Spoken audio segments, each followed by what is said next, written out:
wonderful leader today in a global audience. I'm honored to welcome Andriy Yermak, the head of the Office of the President of Ukraine.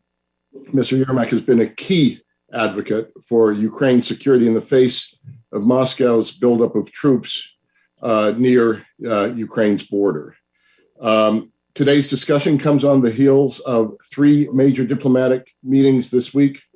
On Monday, Deputy Undersecretary of State Wendy Sherman led the U.S. in bilateral talks with Russian Deputy Foreign Minister Sergei Ryabkov.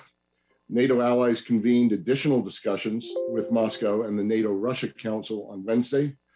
And just yesterday, the Organization for Security and Cooperation in Europe met for multilateral talks to discuss Russian aggression against Ukraine and Europe, which included Ukraine at the table. And there's much more going on away from the table.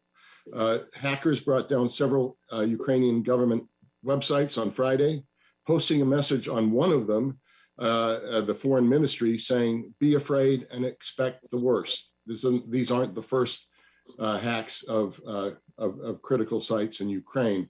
And at the same time, Deputy Foreign Minister Ryabkov is talking about moving military infrastructure to Venezuela and Cuba if the tensions with the US continue.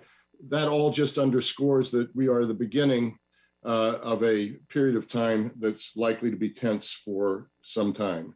But this forum is the first to deliver an in-depth review of the meetings that occurred this week from the Ukrainian side.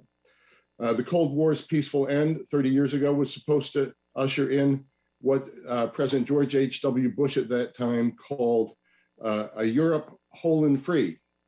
The Cold War, that vision of Europe whole and free collides with Vladimir Putin's, with President Putin's vision for his own reversal of the breakup of the Soviet Union, which he has famously called the greatest political tragedy of the 20th century. The Atlantic Council has been a leader in the conversation about and with Ukraine since 2014. We understood from the very beginning that this was certainly about Ukraine's independence, its sovereignty, its democracy, but the stakes were actually much higher than that. We're proud to have been a clear and consistent voice, reminding the world that Moscow began this conflict and the Kremlin continues its aggression across Europe and particularly in Ukraine.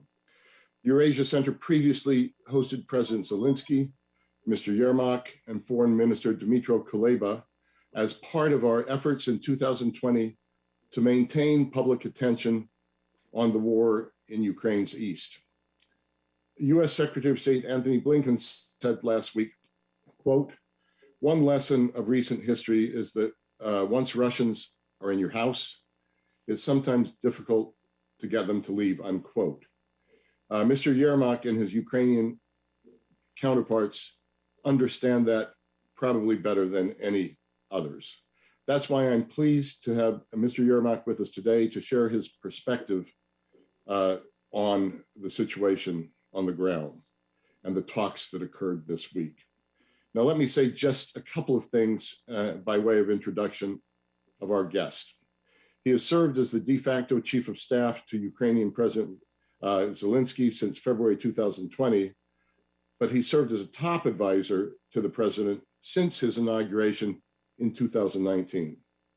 His focus has always been to support Ukraine's independence, having acted as a chief negotiator on behalf of Ukraine in several high-level negotiations, including the Normandy format meeting and the high-level prisoner swaps between Russia and Ukraine in 2020.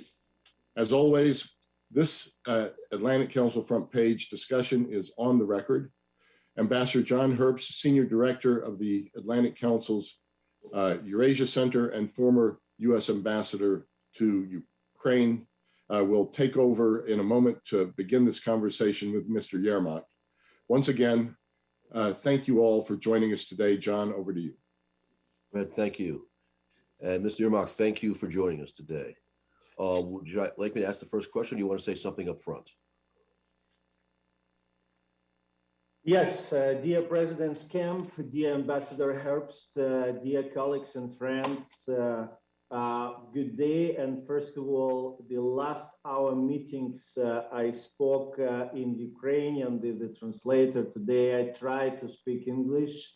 In advance, I'd like to say that sorry if it will be some mistakes or it's once again, it's nice to see all of us. And let me start with the words of gratitude for the inviting me to the Atlantic Council, even that granting the opportunity to speak with you today. Especially, I'd like to use this opportunity and to say thank you very much, because it's this very, I think, historical moment for Ukraine, for Ukrainian independence. Then we are in the big concern of the potential aggressions from the side of the Russia. And of course, we today feel absolutely strong, and I think it's maybe more strong during all the history of independence of Ukraine. It's strong support and strong help of all our partners, of all our friends. I can say that practically every day we had the president of Ukraine, Vladimir Zelensky, our team, myself, we had the phone conversation, contact with the world leaders. Of course, more often we are spoke with our friends and our partners from United States.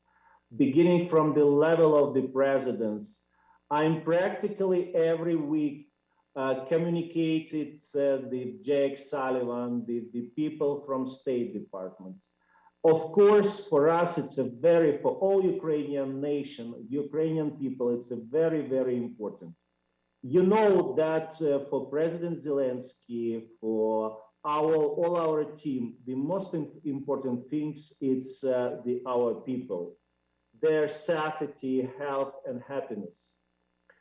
And of course, we want to live and be strong and independent country. You know that the President Zelensky was a very successful person before his political career, and his main goal before the presidential campaign, and it's still his main goal, it's first of all to stop the war in Ukraine, and the second to make the historical reforms in our country. And I can say that honestly, I don't know another country in the world in so critical conditions was able to continue really, it's important, real historical reforms. Is why it's so not easy, it's so, I can say, difficult. And we have very strong opposition of the old corrupted oligarch system, because you know that if you show and you can exactly doing the real reforms, of course, it's not easy case. But President Zelensky, it's absolutely keep his principal position in this area. Of course, the most important things, as I said, for today, it's a very big concern of the potential aggression from the side of Russian Federation. Of course, we are living in the conditions of the war more than 80 years. And of course, 80 years, Ukraine, it's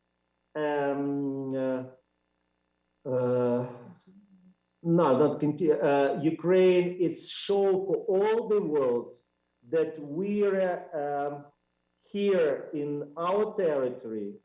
It's like places which share between democracy world and others. More than 40,000 our citizens was killed during this war, and it is a big tragedy. But in the same time, I can say that, first of all, freedom, it's in our blood. Freedom, it's our mentality. Independence, it's our mentality. And I can say the 100% of the guarantee that if it's happened, I mean aggressions, the majority of the people in Ukraine will be defend our country.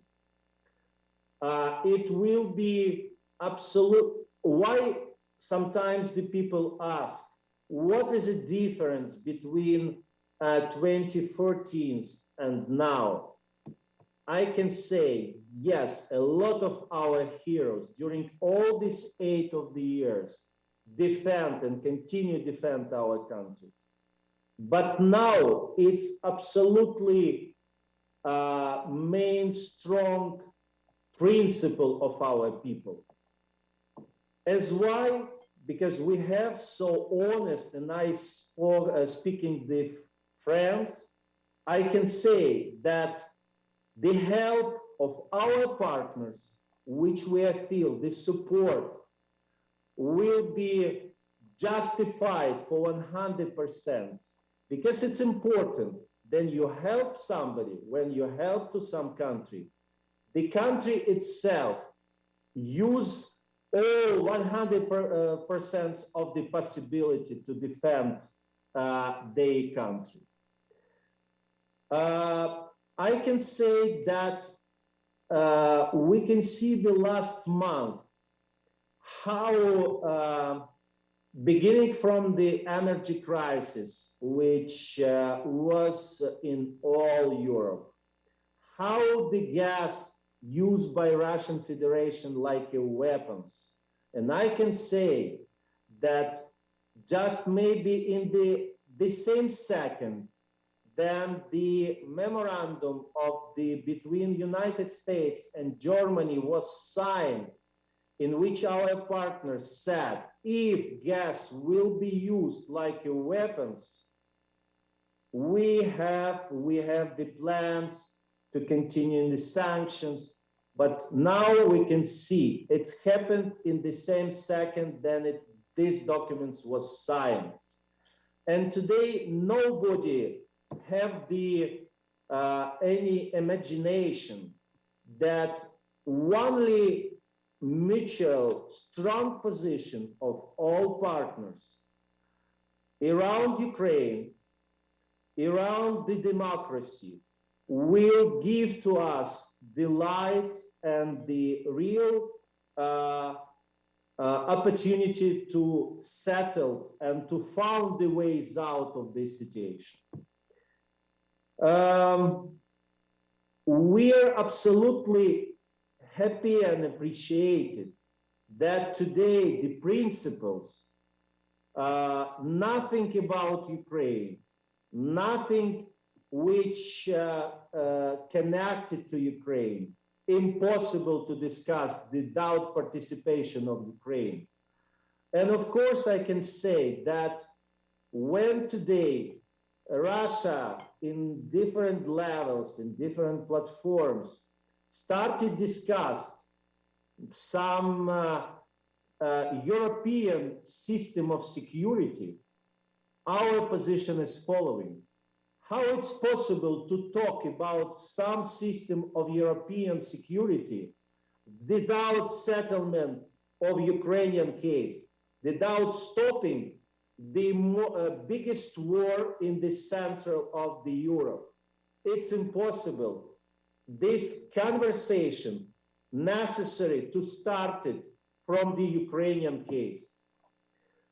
I can't not talk about the questions of the NATO. I think it's time to have very honest, very proper, very transparent conversation with Ukraine about our perspective in NATO. I think that during this period of the war, of the whole history of our starting conversation about NATO, Ukraine showed by our principles, by our positions, that we are absolutely ready, able to be a membership of the NATO. It's mean that in Madrid summit this year, we hope to see and to listen absolutely concrete terms, absolutely concrete information about it. Because today, especially today, I wanted to repeat it, that now it's a question of the life and the death of our country. And I think that it's necessary and the time absolutely concrete to understand. It's a very good that we listen about the very strong sanctions which mentioned by United States, that mentioned by our other partners, which can be issued in the case of the aggression of the Russia. But please understand, if it's happened, it will be the case, it will be big tragedy. And you understand, it will be big war, because once again, the mostly people, the most citizens of the Ukraine will fight against aggressors. And of course, these sanctions, these steps, it's necessary to think in order how to make everything together, how protect, how to not give the opportunity for aggressors to make these crazy decisions. And of course, I can say that the level, we are last times, we are listening a lot of conversation about the unity of the Ukrainian society. I can say for you that the level of the unity of Ukrainian society is very high. And this unity around the presence of Zelensky, who is still have very high support of Ukrainian society, because the people see and the people started feel that really some very important reform is it's doing, how build the thousands of kilometers of the road, how it's changed the really level. Of course, it's a pity that it's impossible to change the level of the life of the 100% of our population. But now in this year, we are changed this level of the salaries of our doctors, who is fighting in another war against COVID, against pandemia. And you know that we really can say that we control the situation. We are continue to opening the new hospitals, the new schools. We increase the budget and continue the budget of our army, because after 8 years of the war, we never give to any opportunity to not have strong professional army. I think that one of the most important laws which was adopted last year, it was the law against oligarchs' corrupted systems. I'd like to inform, maybe I can agree that it's maybe not enough communications about this law. And I use this opportunity to say that this law, it's not against any personal, it's against the system. And of course, it's the first step. It's frame a law which give and started this procedure, because you know all the history of independent Ukraine, the oligarch systems keep all areas of our life. I can, like a joke, explain for you the examples that it was then the government tried to found the candidates for the Ministry of Energy. It was impossible because just a small assistance, all employees of this ministry was belong to one of the oligarchs who is controlled during a long period of time the sectors of the energy economy of Ukraine. I think that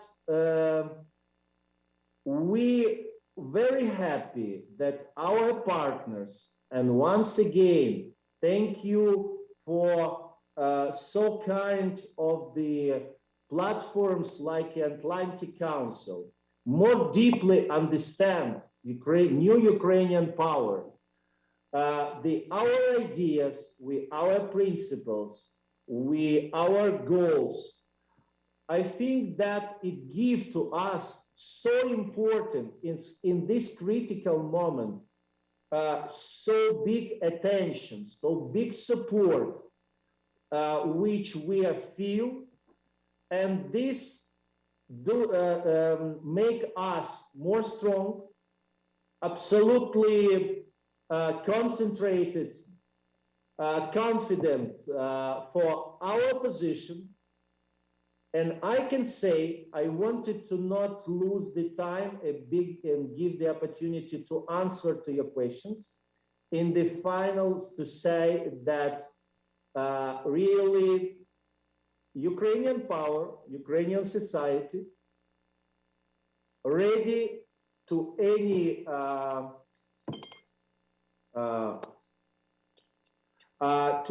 challenges,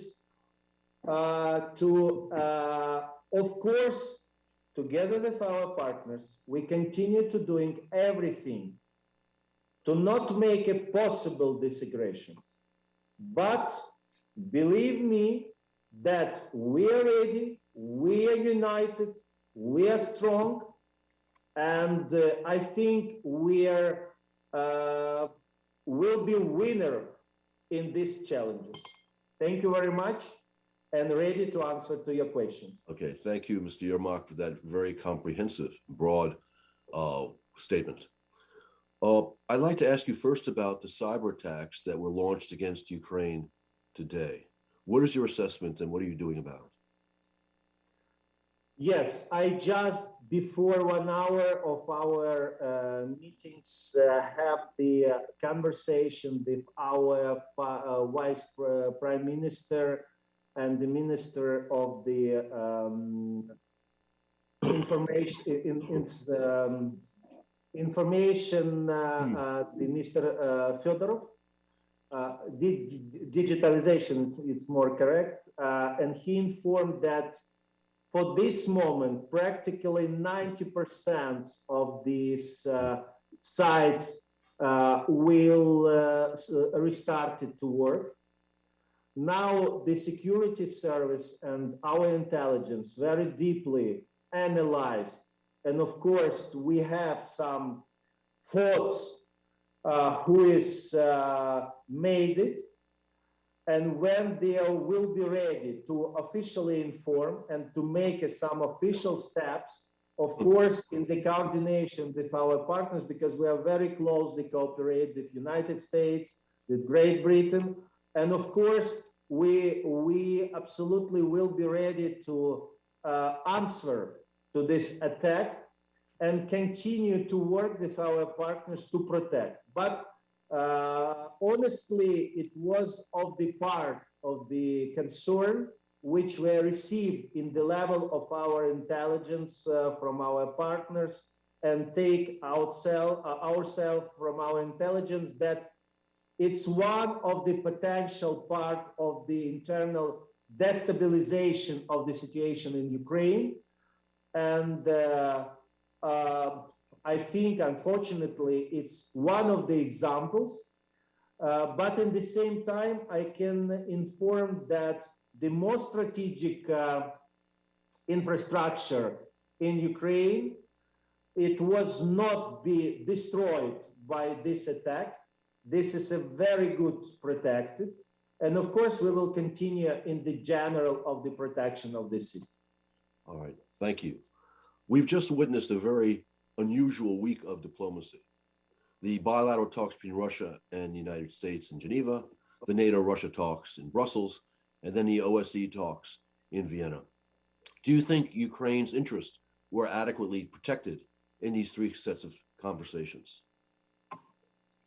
I can send answer to this very concrete.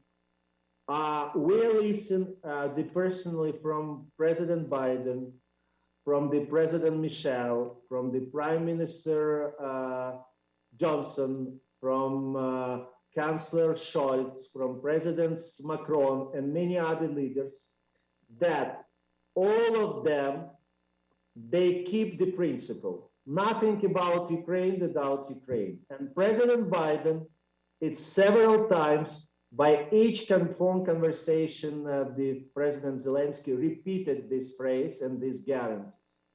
We hope and we believe that this principle is key. We very appreciated that after each these consultations, negotiations, we receive very deep consultation, and we receive the information before and after from our American colleagues. I once again can repeat that practically every week I have the, and very appreciate of this contact with Jake Sullivan. Plus, I'm very open to speak with Karen Donfield, with Tori Nuland, the Minister on Foreign Affairs. Just last week, 2 times spoke with State Secretary Blinken. It means that we think that this principle is kept by our partners. I think the Biden administration has done a pretty good job in pushing back against Kremlin threats, especially with the talk about sanctions, talk about deploying more NATO forces to the east and sending more weapons to Ukraine. Although it could be a little bit better, it's been pretty good. What do you think the US, NATO, the EU should be doing to help Ukraine that it's not doing right now?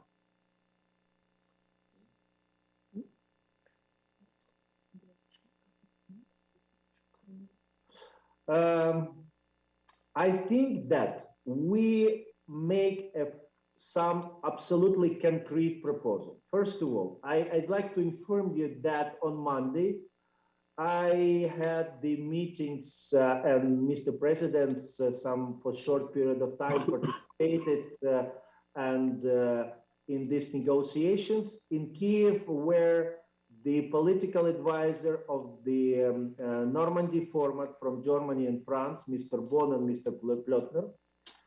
And I prepared and shared with them our positions concerning the continue of the negotiations in Normandy and in Minsk.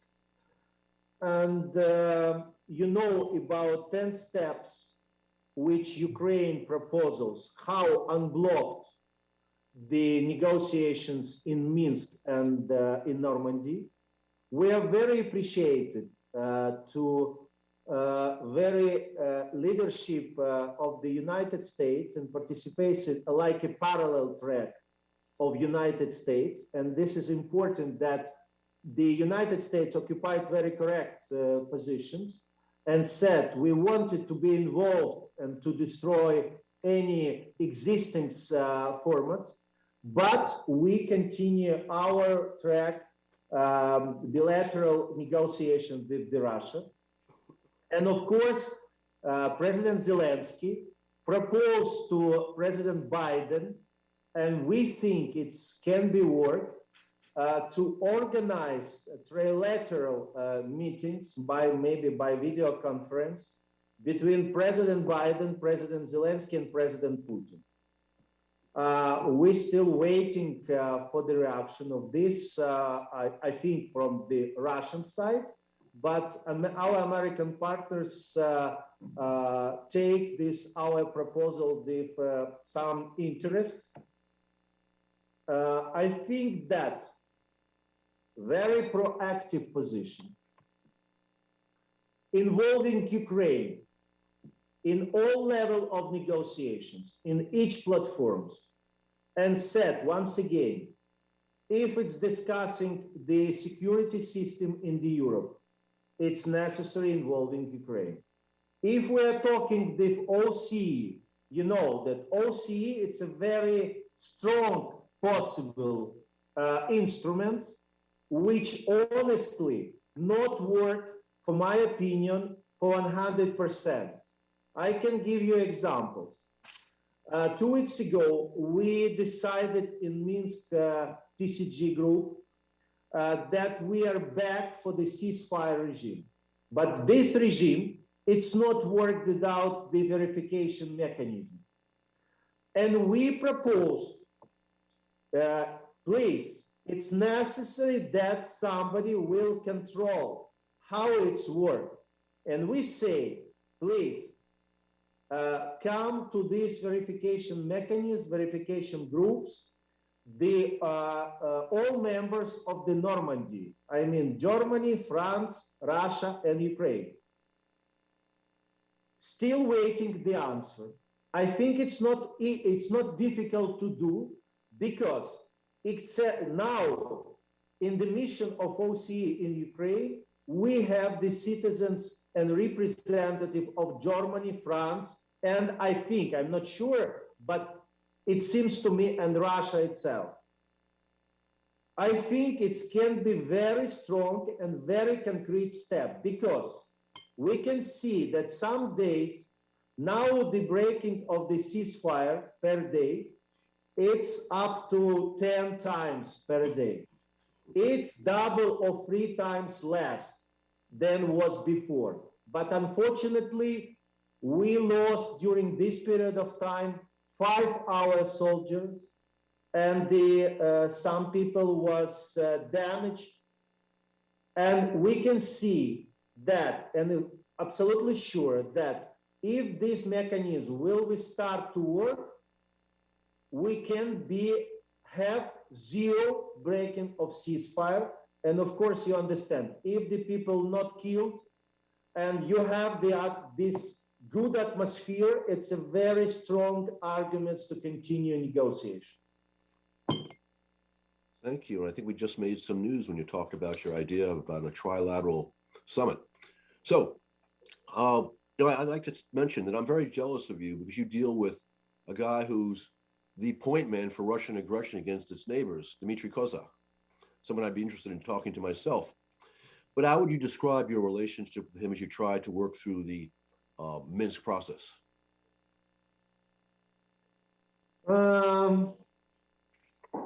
We have, of course, we are working, and he represents the Russian Federation already about 2 years. Of course, it was very difficult times. It's difficult negotiations. But I'd like to mention and to remind that in the working this scheme, we was able to make exchange the prisoners, to make 2 times decided about ceasefire. I think that, he represents his country. I represent Ukraine. I'm always ready for constructive positions. Very often it's very difficult. But I can say that I will continue to talk and hope that Mr. Kozak will listen our logic of our position, and I hope and to do from my side, from the side of all Ukrainian delegation, to do everything to use just 1% of the opportunity to protect our people, to stop the war, and to back our territories. Thank you. In your opening remarks, you spoke very eloquently about how the Ukrainian people were united and they were prepared to fight if Moscow sends those 100,000 plus troops into Ukraine. The Russian threat includes forces on your eastern border alongside Donbass, to your northeast, where they could come into Ukraine either through Donbass or through Belarus, and of course in Crimea. Are you prepared for the various possibilities of a Russian escalation? Be that trying to seize Mariupol, trying to create the Novorossiya corridor from Luhansk down to Odessa, and maybe even beyond Odessa to Transnistria, trying to seize the water canal north of Crimea, perhaps seizing Snake Island in the Black Sea. Do you think you're prepared for any of these, all of these possibilities? Thank you, John, for these questions. You understand the all sensitive of these questions. And yes. Of course, I can't talk a lot about it, about our preparation, but we are absolutely seriously make everything together with our partners to be prepared, including our army, including the civil people who will be involved in the case of these aggressions. Of course, this job, it's not stopping 24 hours. And, but I think I try to answer more philosophical, that you see, sometimes the win in the war, it's the feelings of the people, the patriotic feelings, and Ukraine 2 times through our revolution to show to all the world that just if against us more strong army, sometimes it was police, sometimes it was people with big money, but our people so independent, they never give back their independence. They not give. Now, as I said, the freedom, it's our blood. And I think that this is a more strong argument. But by the way, we are very seriously working every day for the preparation in all directions and in the direction which you mentioned. I was struck positively by the fact that the United States, Jake Sullivan, have spoken about we are, making plans to help Ukraine for partisan warfare if, in fact, Moscow invades.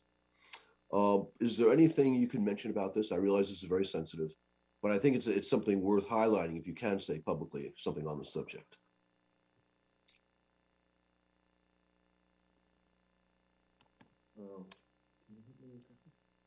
I'm sorry, can you repeat the question? Yes. Yeah. The United States has said publicly that among our plans for possible Russian escalation in Ukraine is to help Ukraine fight a partisan war, partizanskaya vayna. Okay. So anything you could say on this, I'd appreciate. Yes, of course. You know that we are have the special law of the national resistance, and we have the territorial defense force in Ukraine. And at the end of the year, the presidents appoint the chief of this force. Of course, we supported this, and we are very seriously prepared in this area as well. And I know that the thousands of our civil people will be joined in the case of aggressions to this territorial defense force. And of course, we are very appreciated that it was supported by NATO member states. Okay, thank you. I mentioned before that I thought that the Biden response to the Russian buildup, talking about sanctions, talking about NATO forces moving to the east, talking about weapons to Ukraine, was a strong set of responses. But I organized a letter with 24 others, which said one problem here is that the administration is only talking about sending those additional weapons later after an invasion, and only redeploying NATO forces after Moscow sends those troops into Ukraine. We said that should happen now. Do you have any comments on this? Any views?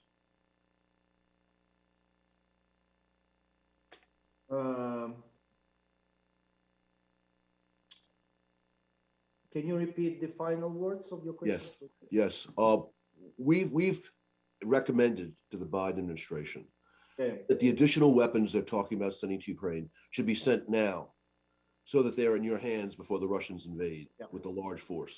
And also that the deployment of additional NATO forces, for example, to the Baltic states, to Romania, to Poland, should happen now, just as a response to the Russian buildup on your borders.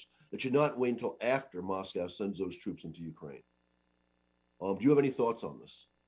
Що треба зараз розміщати, допомагати Україні, а не після того, як Росія почне вже якісь наступальні дії.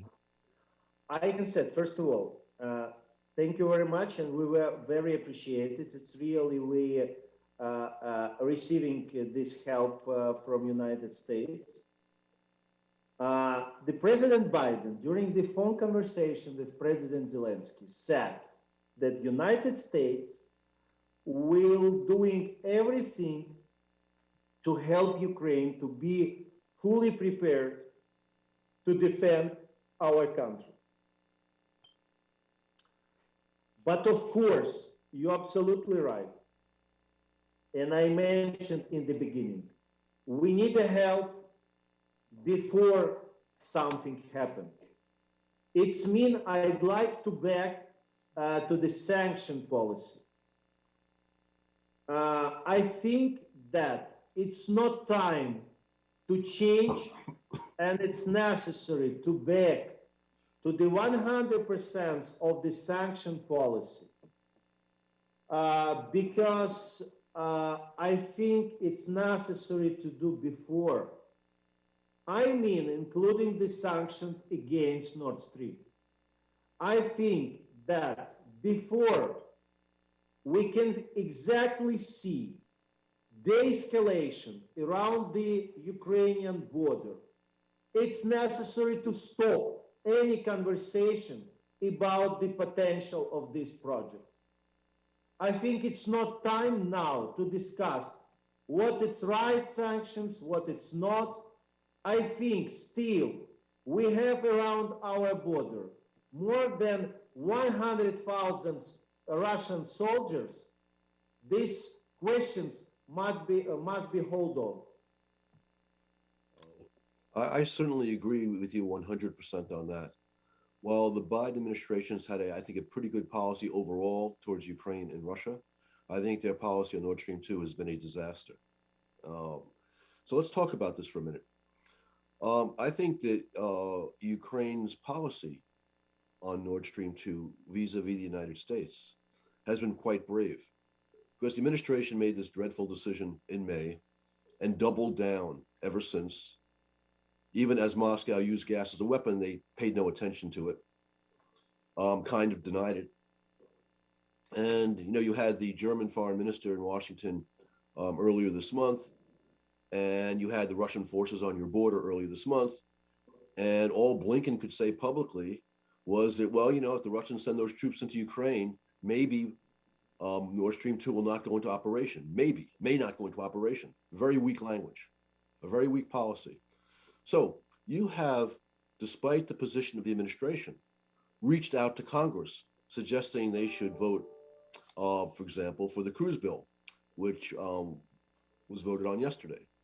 Why have you taken this position? Again, that takes a fair amount of guts. John, first of all, sometimes very important between friends to have very open, honest, and friendly discussion, then you can say everything which you think. I think it's a show real friendship relations. I hope and I happy that between the presidents of United States and Ukraine now this so kind of the relationship, then they very open can discuss. The same happened between me and Jake Sullivan. I hope the same between Mr. Kuleba and Mr. Blinken. Yes, of course, sometimes in this issue we have not 100% the same position. Our position, I told 1 minute ago about these sanctions. The second, I think that this is a time, because we read in the memorandum between United States and Germany that we have to receive some guarantees of the transit of the gas through the territory of Ukraine. We're still waiting that it will be starting the proper, honest consultation between Ukraine, Germany, United States, Russia, what will be future, how Ukraine guarantee to not lose our payment for the transit, what our perspective. We're still waiting. And once again, I reminded about it during our consultation with Plotner on Monday, that I think it's time. And we have the good experience that in 2019, the questions of the gas was discussed in the Normandy format. It was successful. And we think, and our position is very strong and very proper. We think that Nord Stream, it's not business project. It's the questions of Ukrainian security, energy, but in general security. And it's necessary to discuss and to look to this project through the screen of the full security of Ukraine. As why? And we know that Germany occupied another position, but we still keep our position that it's necessary to discuss together. Concerning the bill of the Senator Cruz, I think it's a very strong signal that majority supported. Yes, it's not will be enough voices to adopt this bill of law, but it was 55 voices supported sanctions. I think it's a very strong signal from Congress about the position of the senators. I would have to agree with that. The fact that you got 55 votes, 6 Democrats, demonstrates that congressional support for taking out Nord Stream 2 is very strong. And I think you can build on that going forward. Okay. I may come back to the security side, but let's talk about domestic policy, at least a little bit. Some people, friends of Ukraine, are concerned about the treason charges that were leveled against former President Poroshenko. Aren't you concerned that this is reminiscent of Yanukovych going after Tymoshenko, his former President Yanukovych, who went after his principal political rival? Aren't you afraid of this look? I can say, first of all, it's a very big difference. The case of Tymoshenko, the time of Yanukovych, we have absolutely different presidents. And he showed during his middle of his terms that he is absolutely a person who is keep democracy principles, the principle of rule of law. If the people very deeply analyzed the case of Mr. Poroshenko, they understand that this is a case against Mr. Medvedchuk. I think that nobody can dispute about the role of Mr. Medvedchuk in the pro-Russian forces during all this period of time, including the TV channels and a lot of things.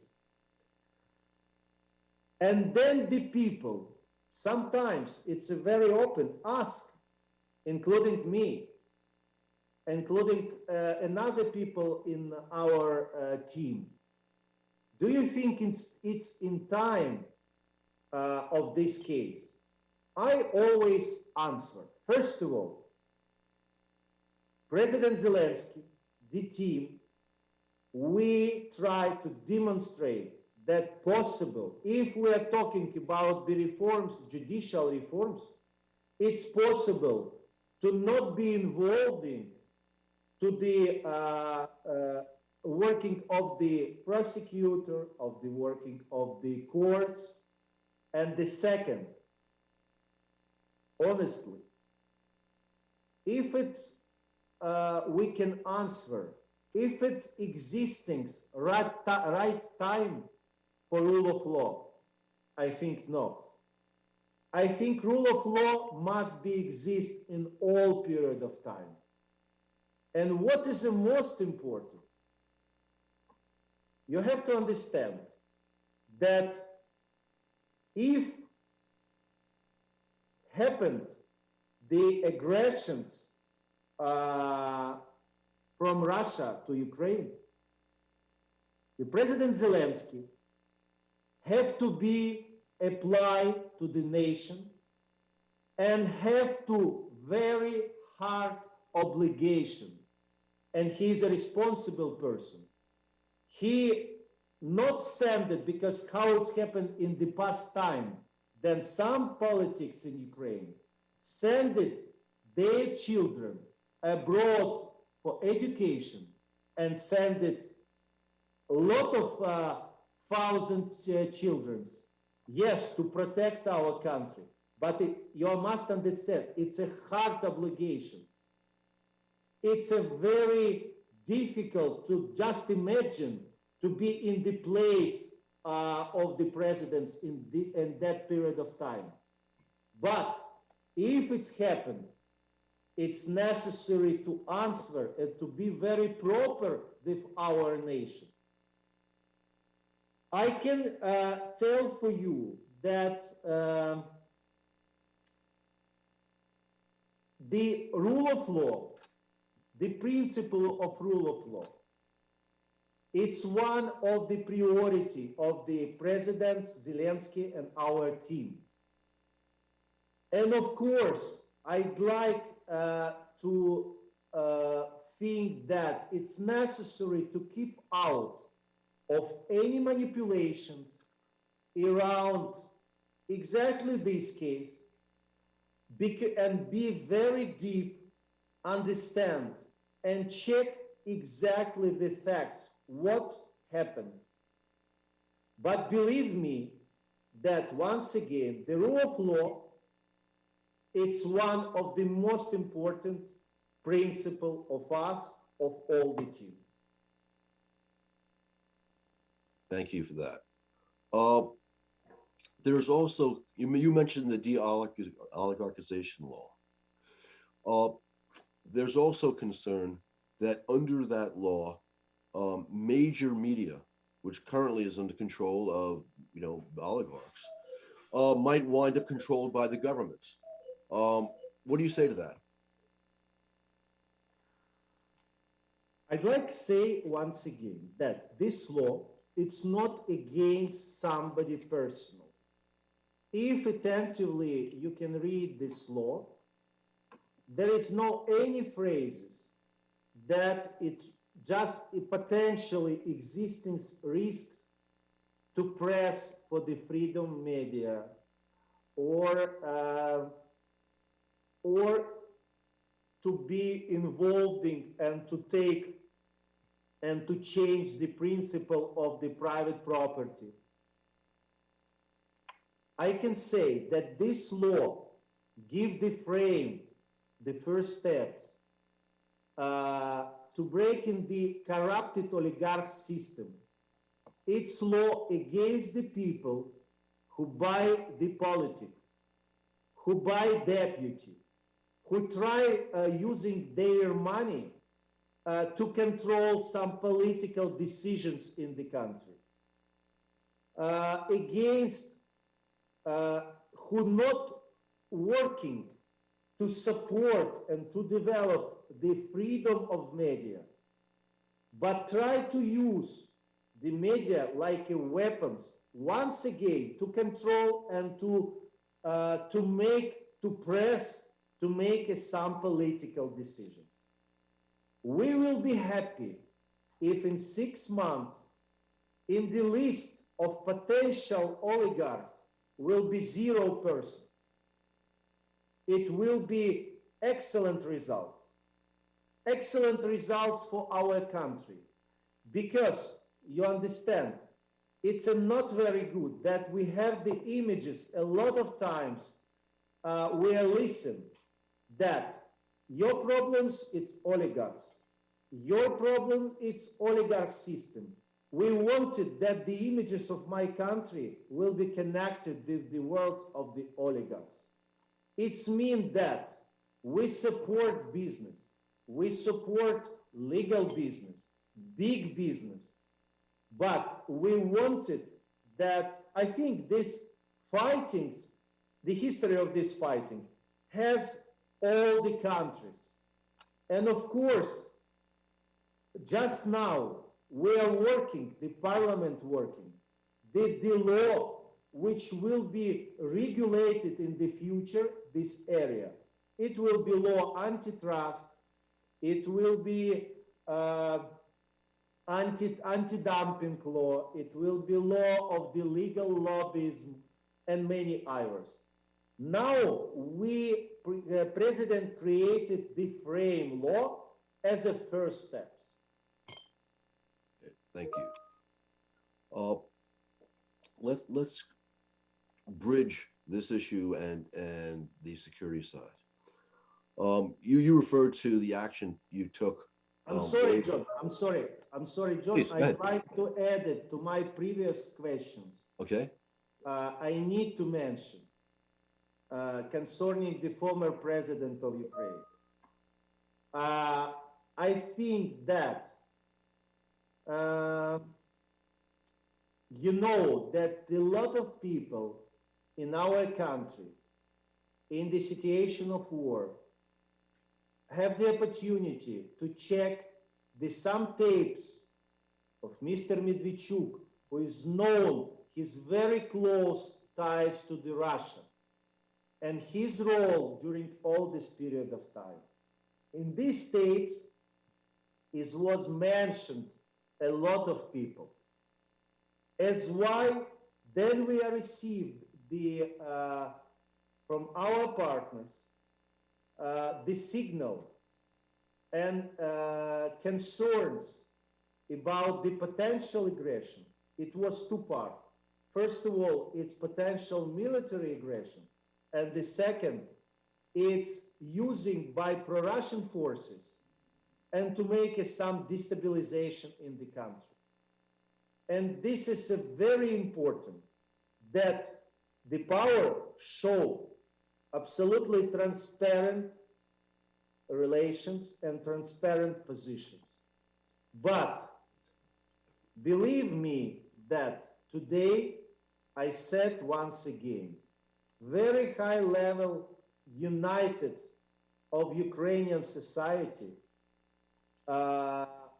united around the presidents, around the power, plus during 8 years, Ukrainians so free, so independent, and so smart that all these people understand what is right, what is wrong, and what is the truth.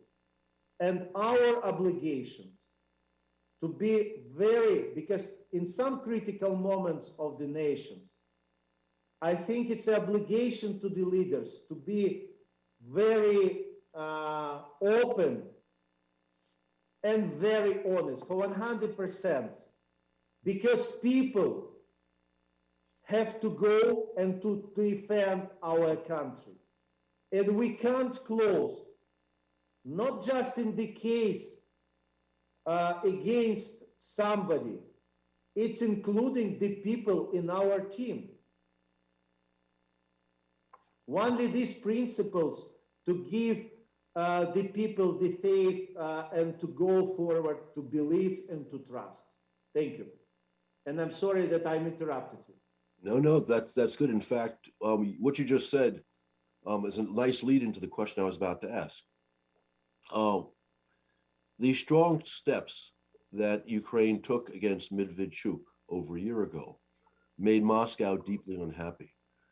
Were they in diplomatic channels in touch with you about that, demanding better treatment, different treatment for Medvedchuk? Has this in any way factored in your judgment in their attitude towards President Zelensky and your team?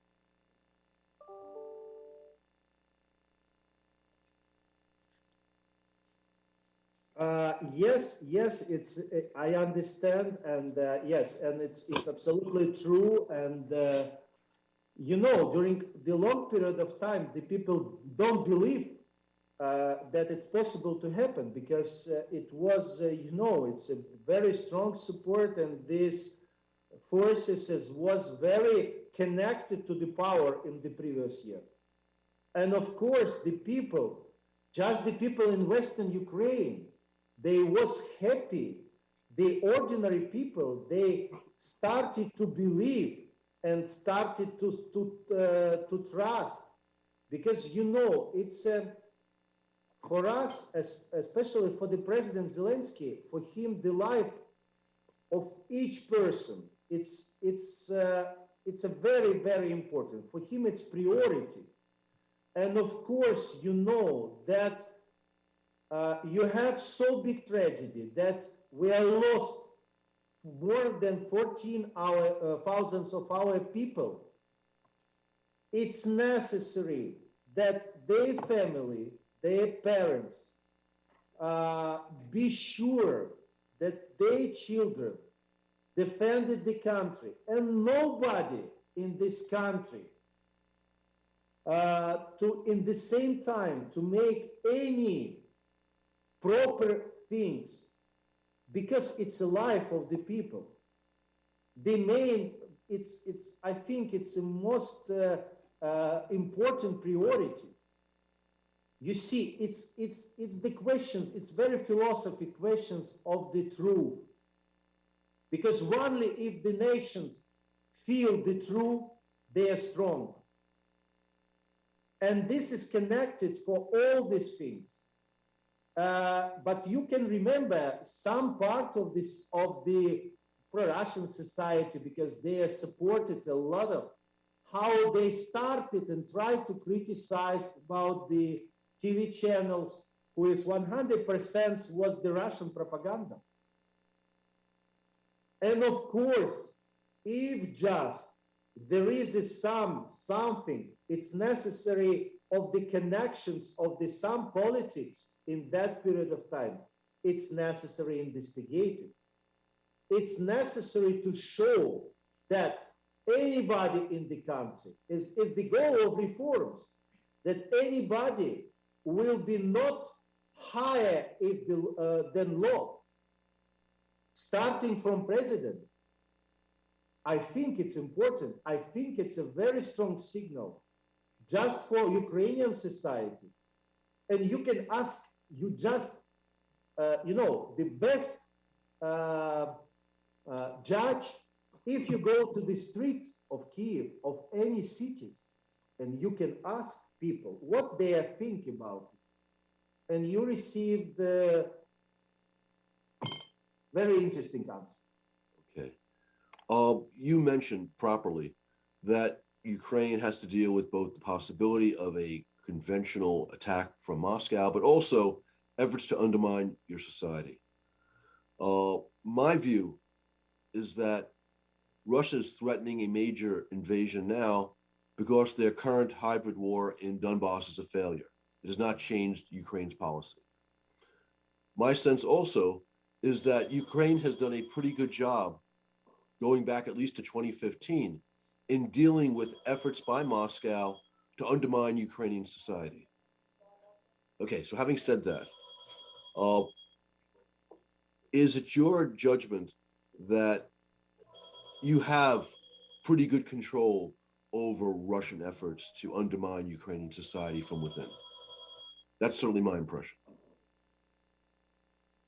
То з 15-го року, наче все добре, бо Україна змогла справитися з ситуацією, а зараз, якщо дивитися, чи ви вважаєте, що ви знаходитеся в нормальному стані, щоб протистояти цим зазіханням Росії в різних планах і військовому, і інформаційному?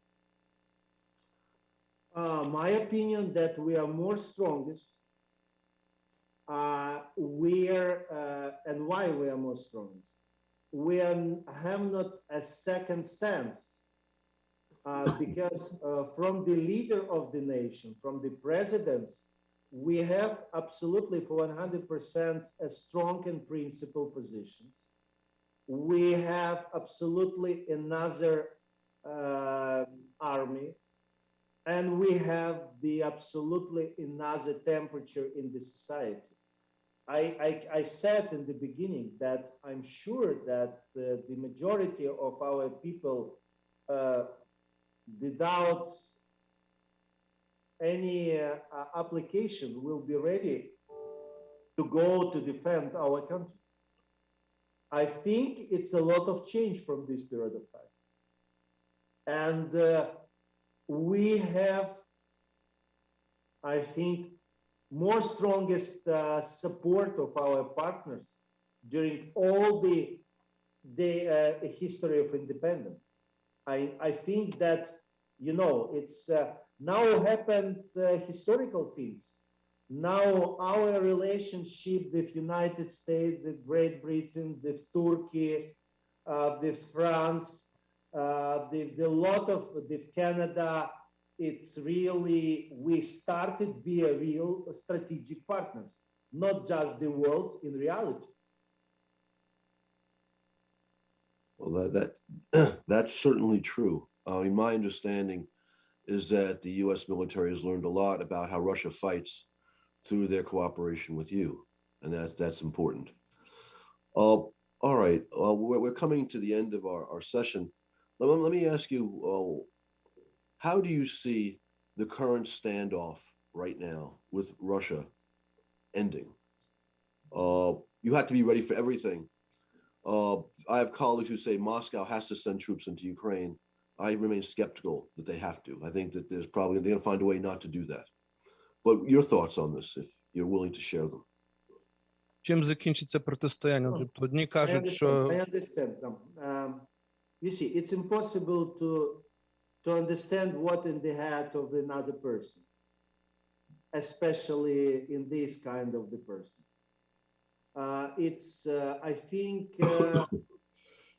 I think it's a big geopolitics questions. And of course, I think it's historical. In any way, it's historical and critical moment, not just for Ukraine, for whole Europe.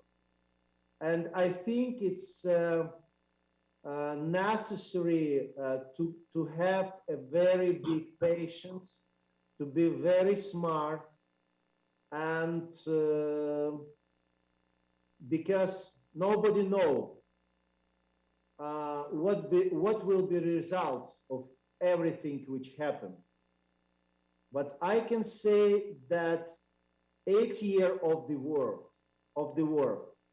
and our situations give to us the force and this necessary situation and conditions to find a right way for our country. We're, sometimes then just the person take through some circumstances in the life.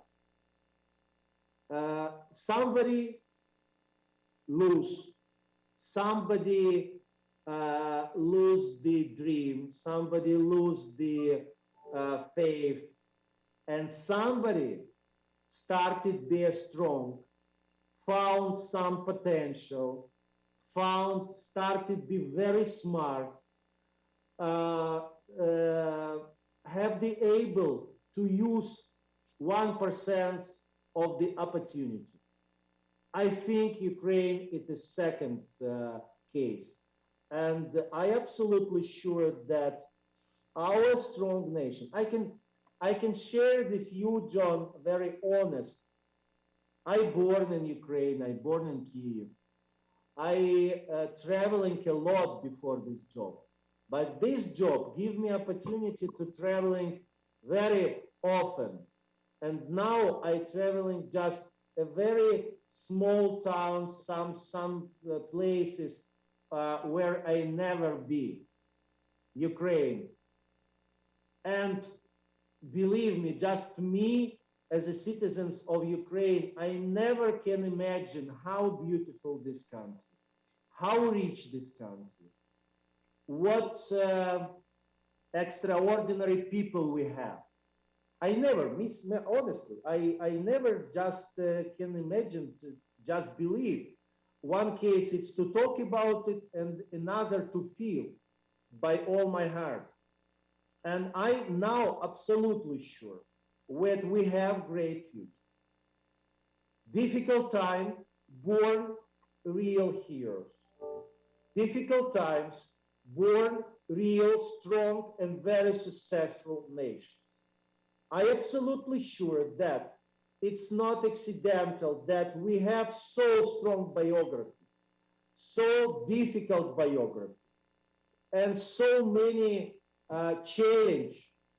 You can understand during the just 50% of the terms of President Zelensky, some presidents didn't receive during 2 terms. It's just 50% of the first terms. It's mean that it's difficult. Now it's dangerous time, but we are together with our partners. We are together by all Ukrainian nations. Ukrainian nations support the presidents. And our people, our young team, it started be more during this period of time, started very quickly, very professional, and very to be able to answer to any challenges. Okay. I have very positive feelings. Okay. Just in this critical moment. That's an eloquent statement. I will ask you one more question, which you may not want to answer, but if you do, that's great. You referred to your idea for a trilateral summit, Zelensky, Putin, Biden. What do you hope to achieve from the summit, if the parties agree? No.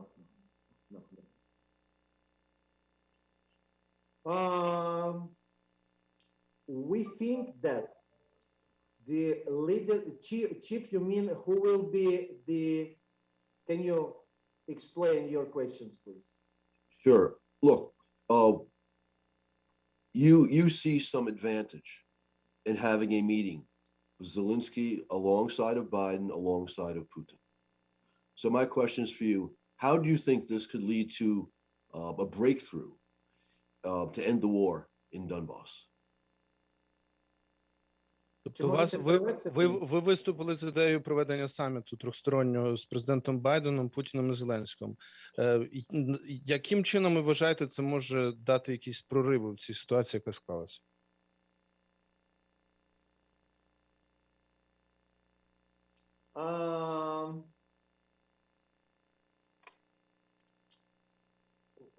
I think that it can be one of the platforms, potential platforms, which can give and found the settlement of the war in Donbass. Yes, I think so, because I believe in leadership of United States. And I think that it's a very corresponded to that I mentioned before, that in any formats which started discussed in the level between United States and Russia, NATO, Russia, OCE Russia. In all these platforms must be participated Ukraine. And it's absolutely logical if in negotiation between Russia and United States, in any case, discussed Ukrainian case, it will be more effective that Ukraine will be participated in this. Is why I based my proposals and my idea about this. Okay. Thank you very much for a broad conversation. And thank you to our audience for tuning in. We'll be doing a lot more on this problem of Russian massing troops along Ukraine's border in the weeks to come. So, Mr. Yermak, again, it's a pleasure to host you. Thank you very much, John. Thank you. Thank you for everybody. Thank you for who is listening us. And for me, it was a big pleasure to be with you. Thank you. And your English is getting Thank you for your support. And thank you for your attention to my country. Thank you. До побачення. До побачення.